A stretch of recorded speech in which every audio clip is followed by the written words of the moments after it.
And now in the studio to discuss more on this is the Special Assistant Delivery to the Minister of Arts, Culture and Creative Economy, Rushan Nanayakara. Hello, Rushan. Good afternoon. Good afternoon. Thank you Thank you for me. joining us. Yeah. Okay, so this creative industry, the creative sector, what is it all about? Can you tell us what it entails? Yeah, of course. The creative economy, as we like to call it, is a wide-spanning, new emerging economy which has existed for a while, but we haven't been able to capture it properly in our administration as a government. And with the newly created ministry, Federal Ministry for for Arts, Culture and Creative Economy, we're now able to dive into all of the subsectors of the creative economy, which are over 40, spanning from music, film and music, all the way to emerging subsectors such as culinary arts, makeup, and design. There are some overlapping sectors such as architecture and design. And we just want to be able to utilize the platform now we have to capture all of the areas that were largely informal in the past.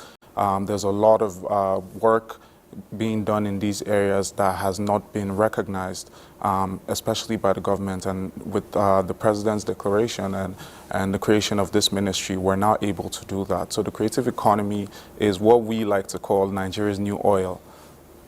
All right, so the youths form the bulk of Nigeria's active force. How can they get into the potential of the creative sector, Yeah, so how do the youth get into the creative sector?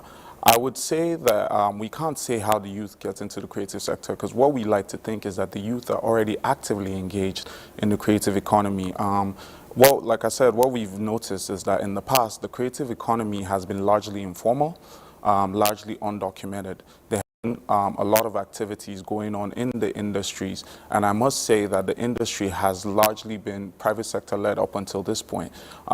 We recognize the efforts and the strides that the creative economy has taken till date without the support of the government up until now, and now we just want to key into what they're already doing and support to elevate it to the next level. The youth are already actively engaged in the creative enterprises, and what we want to do is just help elevate that to the next level, really. All right, they are being funded, right? But many young people still complain about lack of funding to pursue their dreams. Is funding a necessary factor for starting a creative enterprise? I mean, of course, funding is a necessary factor for starting any type of enterprise. And in the creative enterprises, it's even a more difficult issue, just simply because the creative sector being mostly informal, undocumented, unregistered, not being able to access typical financial initiatives or bank loans, and some of these things that most regular businesses are able to just access just as easily because of the way their own industries are set up.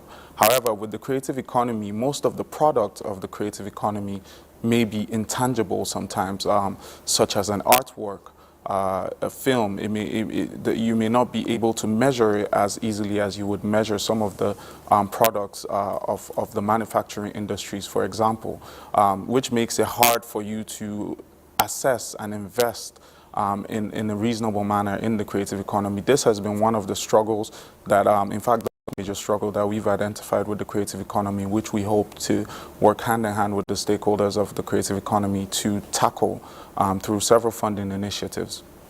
Okay, so what more plans does government have for the youths?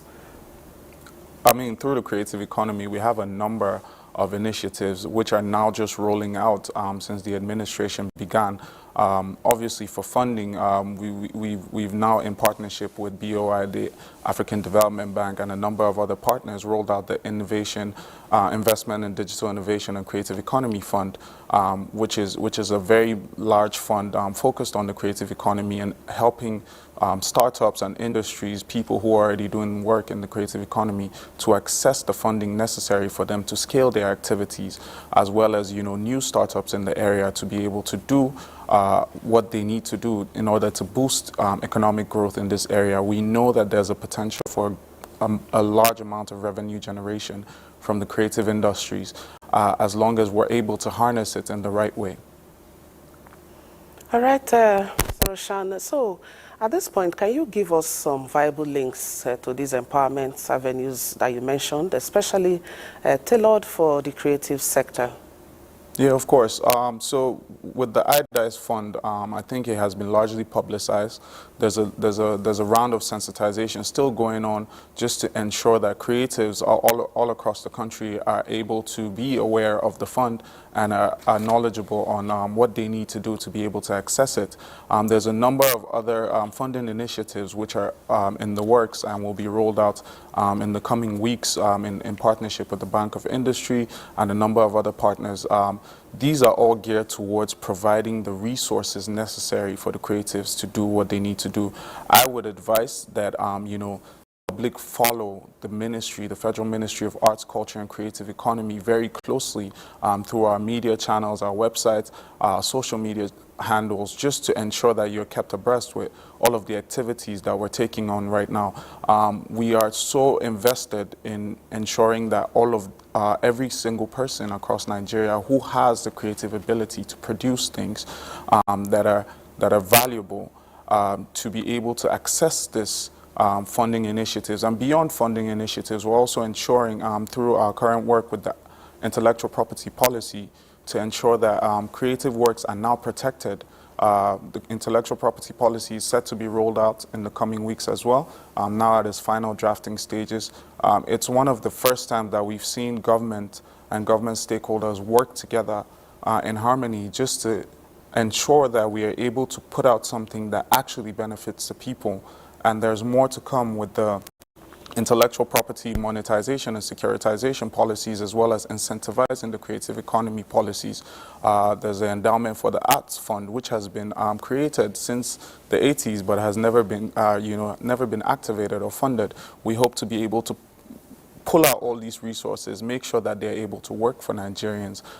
Everything that we're doing right now is to make sure that Nigerians in the rural areas and in the cities are able to access all of the resources that they need to be actively engaged in the creative economy and also to make money from it.